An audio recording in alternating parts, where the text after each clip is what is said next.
O tu siervo oye, Señor, que tu palabra pueda comunicarnos, Señor, tu voluntad.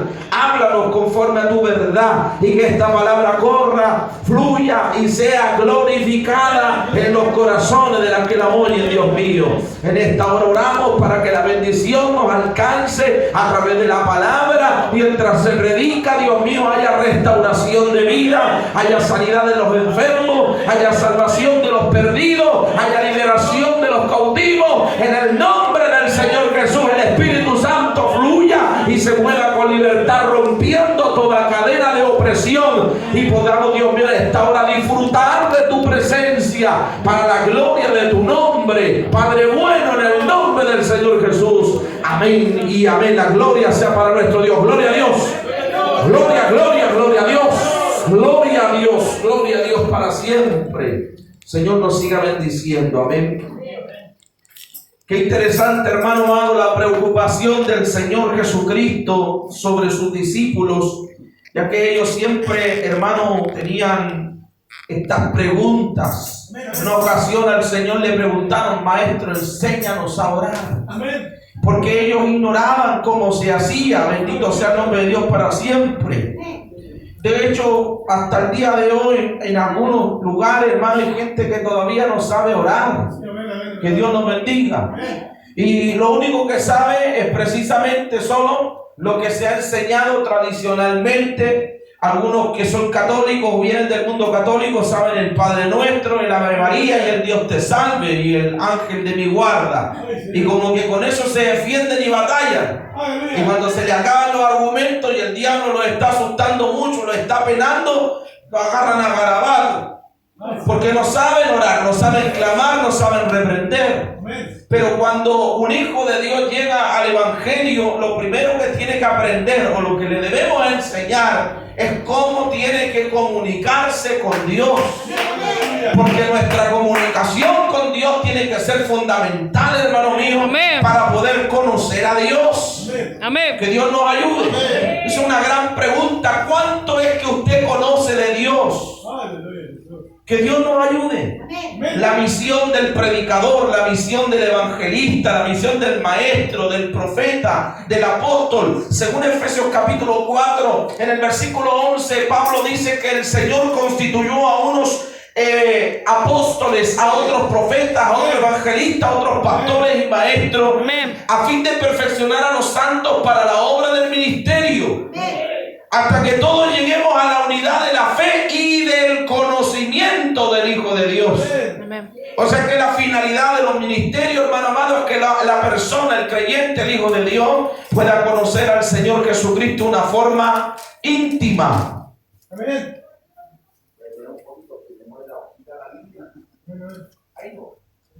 El Señor nos bendiga. Amén.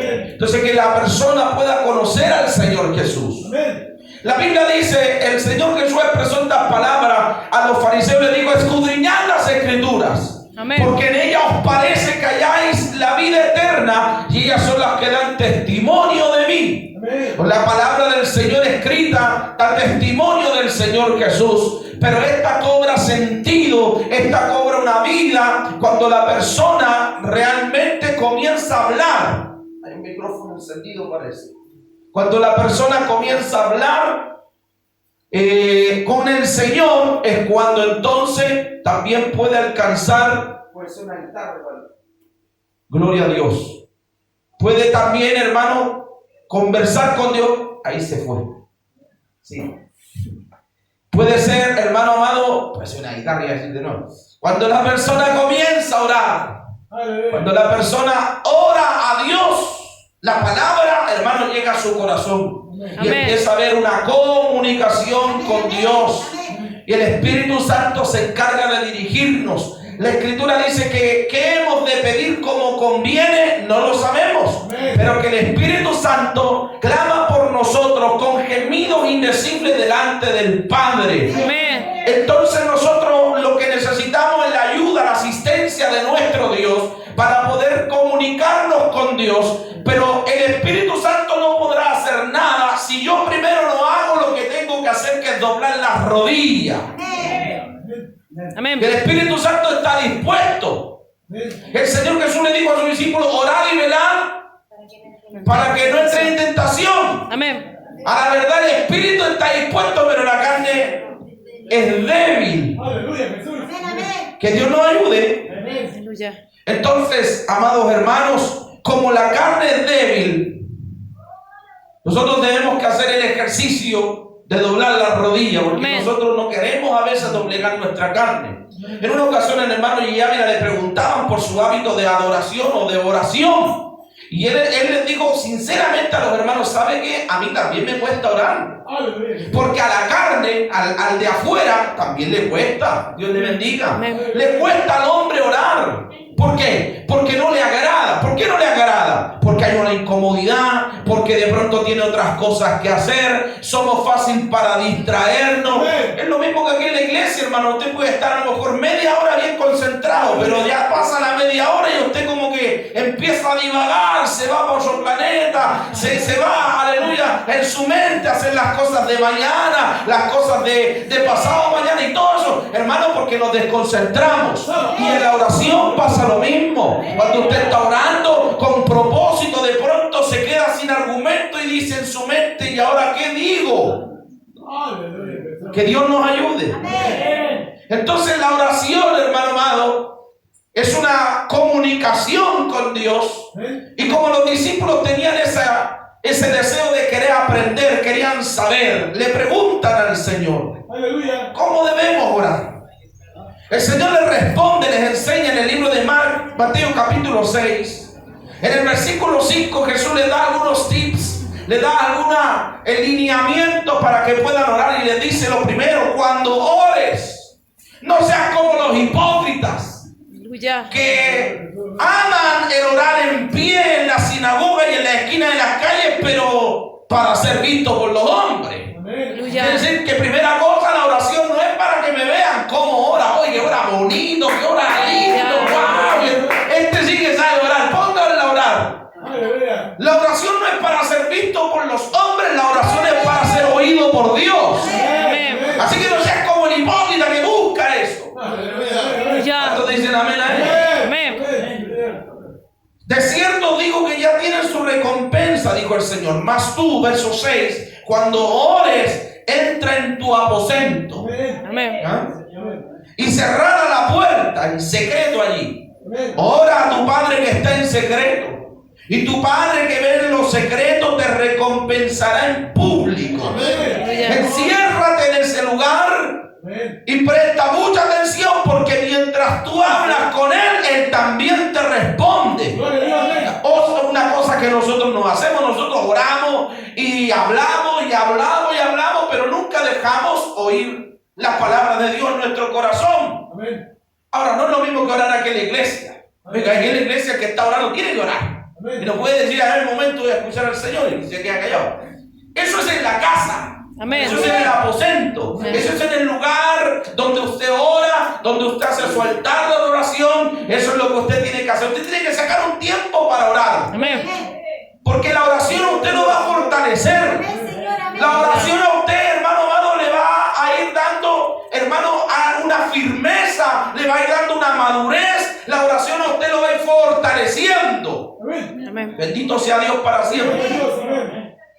Entonces tiene que haber un tiempo de oración. Yo no sé si el tiempo suyo es en la mañana, será en la tarde, será antes de acostarse, hermano, pero a lo mejor usted me dice: pastor, yo no tengo tiempo para orar. Pero ¿cómo no va a tener un tiempo? Y sabe que por último, si no tiene mucho tiempo, hermano, mientras usted va caminando puede ir hablando con el Señor. Amén. Mientras va manejando en la autopista puede ir hablando con el Señor. Amén. Mientras a lo mejor está en su trabajo, mientras pega ladrillo, mientras echa pasta, muro en los muros, ahí puede estar hablando con Dios. Mientras está clavando un clavo, está hablando con el Señor. Amén. Pero tiene que haber una comunicación. ¿Y sabe qué? Cuando nosotros entendemos que esto se hace así, el Espíritu Santo empieza también a hablarnos. Aleluya. Lo importante es que usted no se asuste y diga: ¿seré yo? Porque a veces pensamos en mi yo, en mi pensamiento, son mis intenciones, en mi mente. Pero cuando Dios te está hablando por la palabra, cuando Dios te está mandando, hermano, a hacer algo que es correcto, ese no es tu mente, es Dios que está hablando. Amén. A veces Dios no habla muchas palabras, hermano. Algunos creen que cuando Dios le habla, le empieza a hablar y no para de hablar. Cuando Dios habla al hombre, hermano, habla 2, 3, 4 palabras. A veces hasta una frase. A veces usa la escritura y te habla por un versículo bíblico.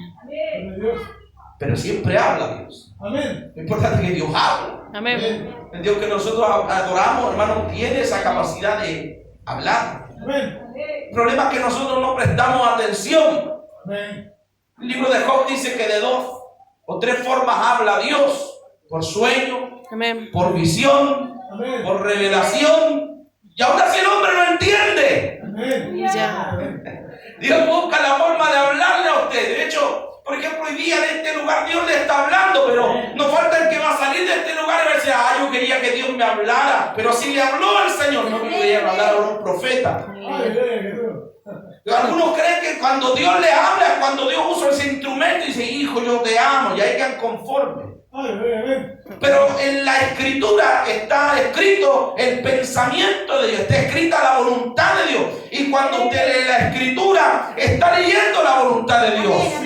Usted dice: pero pastor, es que yo quiero que sea ahora actualizada, pero que la palabra de Dios, por eso que es viva y es eficaz. Amén. La palabra de Dios no, hermano, en la palabra de Dios trasciende las épocas. Amén. Amén. Por eso la escritura dice que el cielo y la tierra pasará, pero su palabra no pasará. Por lo tanto, la escritura, hermano, nunca pierde su esencia, nunca pierde su virtud. Amén. Del momento, por eso que antiguamente, esto no es dogmático ni es doctrinal, no está en la Biblia, pero los antiguos pentecostales, para todos ya, mientras estaban en alguna reunión de hermanos o en alguna visita de hogares, decían: vamos a leer una palabra por fe.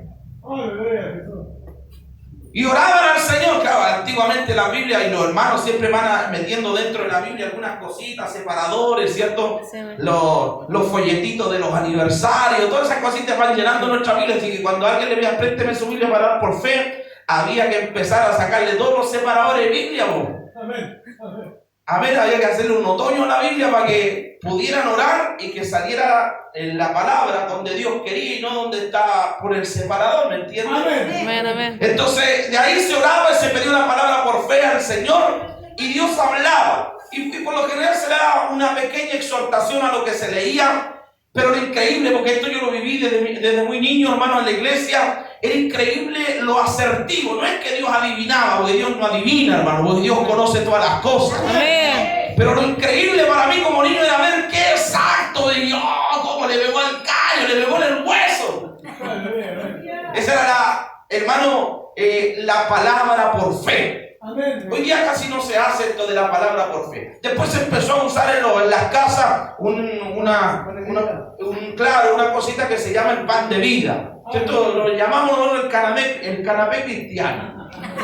Pero resulta que el canapé cristiano, el pan de vida, no tiene ni un mensaje, o por lo general, ¿cierto? No tiene ni un mensaje así como que te diga el Señor: arrepiéntete y conviértete. Son como puras bendiciones, ¿cierto? Entonces siempre te sale uno y te sale bien. Ahora, no es malo eso, porque en el fondo la palabra de Dios, hermanos míos, siempre produce una bendición. Y la palabra de Dios jamás va a pretender tampoco que usted se descarríe, o que usted sea destruido, o que usted se desanime. Así que tampoco es malo, pero cuando todo le sale bonito, hermano, también ahí usted tiene que ir a la fuente, que es la palabra de Dios, y dejar que Dios le hable como Él quiere. Amén. Yo me acuerdo cuando era niño y en la casa le decían: ya, sácate un pancito de vida. Y uno sacaba uno y cuando lo veía y sabía que venía medio duro, lo cambiaba. Porque todos sacaban su pancito y lo leían para callar. Y decían: ¿qué le salió a usted? Y algunos que mentían y decían otro texto. Pero la verdad, hermano, que también así, de hecho, aprendimos a leer, aprendimos también a memorizar la escritura, porque no solamente nos hacían leer, sino también el texto, y después había que memorizarse. Yo en mi niñez aprendí a leer en la escritura. Mientras mi papá enseñaba a mi hermano mayor a leer, yo me ganaba al lado. Y era más fácil para entender yo que mi hermano, así que aprendí a leer primero que él. Leyendo la escritura, leyendo la Biblia. No me la sé toda, pero tengo muchos recuerdos de mi niñez de la escritura, porque era lo que más hacía. Eran otros tiempos de todas maneras. Hoy día no, hoy día como que no somos tan aprensivos en esa área con nuestros hijos. No les imponemos a nuestros hijos que lean la Biblia como se hacía antes. Ya. Seguro porque de pronto también vi cosas que eran el otro extremo, te obligaban. Y nada que se haga por obligación, hermano, puede producir una edificación. Se nos imponía y se nos obligaba, y si no hacía caso te llegaba un guacazo. Amén. Amén. Nosotros estamos criando de pronto a nuestros hijos de otra forma, no los queremos tocar, no les queremos pegar porque se pueden chaumar, entonces echan a perder, porque esta es la generación de algodón. Esta es la generación del copito de nieve que le hacía algo y o se deprimen o te acusan, ¿cierto? Y te metí en tremendo problema. Es una generación totalmente anárquica, es decir, que no se somete, no se sujeta absolutamente a nada, porque como padres hemos perdido esa autoridad. ¿Por qué? Porque estamos más enfocados en lo que dice el mundo que en lo que dice Dios. La presión social está avanzando tan fuertemente hoy día, hermano, que prácticamente tenemos que criar a nuestros hijos como los cría el mundo. Y si los criamos distinto, la presión social se levanta contra nosotros. Por ejemplo, antiguamente ni un papá cristiano habría puesto ropa le digo un extremo. Hoy día las niñas, ¿cierto?, usan pantalones. Antiguamente usaban pantalones. Menos un hijo de Dios pondría pantalones como ropa para sus hijas. Eso era impensado. Se peleaba, se criticaba, se cuestionaba. Hoy día no. Hoy día está normal.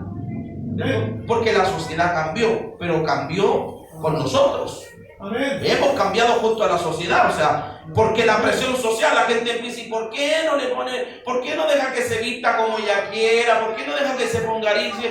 En el fondo esa presión social existe. Y a veces la presión social va en contra de los principios y la palabra del Señor. Pero acuérdense que la presión social va a ser muy fuerte cuando haya que definir o cuando nuestros hijos quieran autopercibirse como ellos les dé la gana, porque eso está hoy día, hermano, avanzando muy fuertemente. Ya avanzó la sociedad a aceptar que cualquier persona puede autopercibirse como quiera. Si usted quiere percibirse como mujer, es problema suyo. Y todos tenemos que decir que usted es mujer, aunque la realidad sea que usted es varón. El problema es cuando usted se quiere autopercibir como un animal, porque eso también ya existe. De hecho, existen más de 130 especies de géneros, porque esa es la palabra real. Son los diferentes tipos de géneros, identidad de género. Entonces usted se va a percibir el día de mañana como jirafa. Y todos tienen que decir, está bonita la jirafa. O el día de mañana usted se autopercibirá como un niño de 5 años. Y le da la gana de ir al jardín para estar con otros niños y socializar con otros niños, que la tía lo lleve al baño y le limpie el popó. El problema es cuando usted se perciba como niño y se enamora de una niña de 5 años. Ahí las cosas cambian y ahí es cuando la gente dice, no era nada tan bueno. Pero eso está sucediendo hoy día en el mundo. Muchos hermanos, ya esto también está pasando. En Argentina, por ejemplo, hubo un caso, varios en realidad, donde tipos que están condenados a la cárcel por violadores se han autopercibido dentro de la cárcel como mujer y exigen el cambio de unidad penal y entonces los tienen que mandar a la unidad de mujeres. Y llegando a la unidad de penal de mujeres, allá han violado a las internas por la misma razón, si el tipo es hombre. Solo que se está burlando del sistema, porque el sistema está hecho basado en una ideología, no en una verdad ideológica. Usted se puede autopercibir como quiera, pero la verdad nunca la va a poder cambiar. Yo me puedo autopercibir, hermano amado, como Superman, pero usted sabe que yo no soy Superman. Y en el momento que usted me dispara un balazo, me va a entrar, hermano, a salir por la espalda. Porque no soy el hombre de acero, me autopercibo como el hombre de acero, pero no soy el hombre de acero. ¿Entiendes? Esa es la realidad. La realidad es una y la autopercepción es otra. Y la autopercepción está basada en una ideología. Perfecto. Entonces, hermano amado, la presión social, hermano, avanza, toma dominio, y entonces, hermano, bueno es que nosotros también comencemos a dejar que Dios nos gobierne y nos dirija, y que no sea la presión social la que ejerza una presión sobre nosotros. Por eso la Escritura dice en el libro de Isaías, capítulo 5, versículo 20, ¡ay de los que a lo malo dicen bueno! Y a lo bueno malo, los que cambian la luz por tinieblas, las tinieblas por luz, o los que hacen de lo dulce amargo y lo amargo por dulce. Hoy día que el carabinero haga su trabajo es malo. Que los delincuentes quemen un paradero micro, quemen un amigo, eso es bueno. Aleluya. El mundo está al revés. Sí. Que Dios nos ayude. Amén. Dios nos guarde. Amén. Gloria a Dios Sí. que vive. Por eso la importancia de orar y dejarnos dirigir por Dios. Amén. Que Dios nos hable en medio de la oración. Si tú oras a Dios, también deja que Dios te hable. Sí, amén. Si tú le pides, deja que te responda. Amén. Ahora, Jesús le dice a sus discípulos en el versículo 7, y orando, no uséis vanas repeticiones como los gentiles que piensan que por su palabrería serán oídos. Amén. La oración no es una hermano, plática aprendida. No es que usted aprendió a orar y usted cada vez que se pone a orar, siempre ora lo mismo. Yo cuando era niño vi esa costumbre en algunos hermanos que siempre cuando oraban repetían las mismas palabras, oraban de la misma forma. Aleluya, amén. Y al final uno se aprendía el discurso y uno repetía absolutamente todo lo que iban a decir. Es como cuando salen a predicar los hermanos y siempre dicen el mismo texto y empiezan de la misma forma, entonces uno ya sabe lo que incluso van a decir. Porque es como una repetición, no es que sea malo, pero tenemos que ir perfeccionando. Sí, amén. Aleluya, gloria a Dios. Usted también tiene que ir preparándose, tiene que ir también estudiando, leyendo, ampliando su lenguaje, ampliando su vocabulario. Usted tiene que ir limpiando esas palabras que no sirven. Hermano, apoyarse mucho en las muletillas, ¿cierto? Porque se escucha mal. A veces cuando hay predicadores que están hablando y pueblo querido o alma querida, y están todo el rato con el alma querida o hermano querido, y déjame decirte, y están todo el rato repitiendo una frase, una palabra, una muletilla, o están en la predicación, o aleluya, y Cristo vino, aleluya, y entonces le habló, aleluya, y entonces todo el rato están como repitiendo una palabra. Es inconsciente, es involuntario, no es con querer. Yo sé que cuando alguien lo hace es porque nadie le ha dicho, hermano, deja de repetir esa palabra que ya me tenéis con los nervios de punta, estoy como el Kiko que ya te digo, cállate que me desespera. ¿Cómo se soluciona eso? Bueno, tiene que haber un aprendizaje, tiene que haber una preparación, tenemos que también nosotros colocarnos metas y aumentar nuestro vocabulario. Si usted me puede decir, pastor, yo no estudié, bueno, es la vía que le tocó, pero usted llegó aquí al Evangelio y aquí se tiene que preparar. Amén. Porque el Evangelio no es para que tú llegues, te sientes y te acomodes en zona de confort y de ahí no crezca, ¿no? Usted no tuvo la oportunidad de estudiar, pues ahora que está en Cristo aproveche de estudiar y prepárese. Amén. Porque Dios no solamente necesita al analfabeto para ir y predicarle al otro analfabeto. Algunos creen que si Dios te sacó de la cárcel será para predicar a los mismos carcelarios. Y por eso nunca cambian la forma de hablar y se expresan de la misma manera. Pero el carcelario cuando sale de la cárcel sale para reinsertarse en la sociedad, no en la cárcel. Para predicarle no solamente al carcelario, sino también al jefe, al doctor, al abogado, al profesional, al que sea, porque el Evangelio tiene que ser predicado a toda criatura. Pero tú no puedes hablarle, hermano, a un juez del Evangelio de Cristo que cambia y transforma vida hablando como un presidiario. Eso puede ser a lo mejor si saliste recién, pero tiene que haber un cambio, tiene que haber una preparación, tenemos que avanzar y prepararnos. Por eso es que nosotros vemos que el Señor Jesús en sus discípulos imprimió su carácter. Fíjense que la gente cuando miraba a los discípulos, ¿qué veía en ellos? A Pedro, por ejemplo, ahí afuera, en el pretorio, en la casa de Anás, le dijo una mujer, tú eres uno de ellos. Y él dijo, yo no soy, yo no predica, yo no soy como uno de ellos. Pero la mujer le dijo, pero mira, si tú hablas como uno de ellos, vistes como uno de ellos, y también tú caminas como uno de ellos y tú eres de los mismos. ¿Pero por qué le dijo eso? Porque se parecía. Eran igualitos. Eran todos calcados. ¿Pero por qué? Porque querían parecerse a su maestro. Hablaban como el nazareno. Tiene que haber una preparación. Tiene que haber, hermano amado, esa educación. De pronto, cuando esto usted lo va a ver y se va a dar cuenta, por lo general, los medios de comunicación, cuando quieren preguntar algo respecto al Evangelio, cuando quieren hablar de los diezmos, siempre llaman a los mismos. Sí, señor, amén. Y uno lo escucha y uno dice, ¿cómo este gallo con la plata que tiene no se ha preparado? Cuando hay que hablar en contra de los homosexuales, aparece el pastor Soto pisando las banderas gay. Y no es capaz de hilar una frase, no es capaz de dar un diálogo, no es capaz de dar razón de su fe. En un lenguaje que lo puedan entender todas las personas y que no ofenda a la persona, sino que pretenda ganarse a la persona. Veo al apóstol Pablo hablándole al rey Agripa y el rey Agripa diciendo: casi me persuades a creer. Porque el apóstol Pablo tenía que tener esa capacidad, por eso Dios lo escogió. Lo escogió, por eso Dios escogió a Moisés. Fíjate que Dios escogió a Moisés porque Moisés fue preparado en la escuela de los egipcios. Era una persona educada que tenía que tener la capacidad de dirigirse a un rey o a un emperador. Lo mismo Daniel era un joven preparado, por eso tenía la capacidad de hablar, hermano, hablar con el rey. Lo mismo el apóstol Pablo, un hombre preparado con la capacidad de hablarle al rey. Y no solo al rey, el Señor le dice: Pablo, te es necesario ir a Roma y hablar con César. Y no podía ser cualquiera, tenía que ser una persona educada, alguien que hablara y que lo entendieran y que no dijeran: no, este siente un loco fanático. ¿Me entiendo, no? No sé si me estoy explicando lo que quiero decir, no estoy menospreciando los tenis a mí, porque mírenme a mí, yo tampoco tengo una preparación en la universidad. De hecho, en otros países, para ser ministro, tú tienes que tener cursos, tienes que tener estudios, tienes que ser una persona preparada. No creo que los cursos hagan al predicador o hagan al ministro. ¿Cierto?